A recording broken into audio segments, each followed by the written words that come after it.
On our wedding night, my wife Sarah wouldn't let me touch her. She said she was exhausted and asked me to wait, but every single night, she'd sneak down to the basement in the middle of the night. When she came back, she'd always shower, and there was this weird, creepy smell on her. I asked what she was doing down there. She said yoga. Yoga? At 2 a.m.? I couldn't take it anymore. One night, I followed her down. She caught me, spun around, grabbed my pajama collar, and yelled, "Get back upstairs. You can't go down there, or we're done. I want a divorce." I held onto the railing, shaking with anger. My parents bought us this house as a wedding gift. This is my home. Why can't I go into my own basement? Who does she think she is? I took a deep breath. Sarah, is that any way to talk to me? She still had a death grip on my collar. Her fingers were crazy strong. Mark, let's go upstairs. I'll explain everything in the bedroom. You can't tell me here? I pointed at the pitch-black basement. Why can't I go down? Don't I deserve to know? I'm doing yoga. It's my private space. It's not ready yet. She moved down a few steps, blocking my way. Why not? Because the timing's not right. When it's ready, I'll show you. I promise. My gut churned. I forced myself to stay calm. Fine, but did you have to snap at me like that?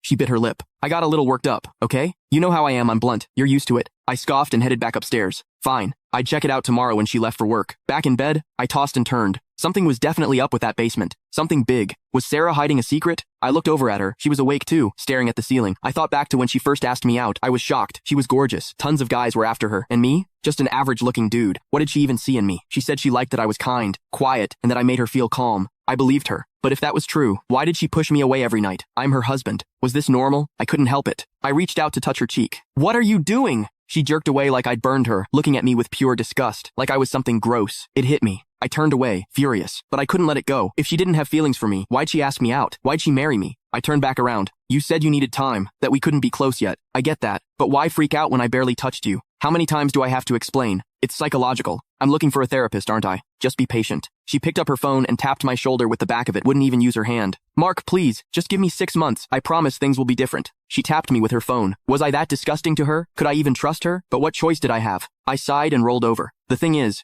I'd given her everything. From day one, I did whatever she wanted. She liked jewelry. I bought her expensive necklaces. She wanted to travel. I took her everywhere. She mentioned investing. I helped her learn finance. I gave her everything I had. And this is what I got after the wedding. It all had to be connected to that basement. I had to find out what was going on. Morning came. I made her favorite breakfast like always. She stayed cold, eating in silence. Felt like I was her maid, not her husband. After breakfast, I drove her to work. We both worked in sales at Serenity Scents, a perfume company. After I parked, she walked into the building. Once she was gone, I told the coworker I had to step out and left. I didn't take my car, grabbed a cab instead. I unlocked the front door, rushed through the living room, and headed straight for the basement. When I got there, I froze. The door was different. It had been swapped out for a reinforced door with a combination lock. No code, no way in. I pulled out my phone, snapped a picture, and started Googling how to crack this kind of lock. What are you doing? Sarah's voice came from the top of the stairs. She'd followed me home. She practically ran down the steps and slapped me hard across the face. What did I tell you? You hit me? Click the link in my bio to get the full story for free.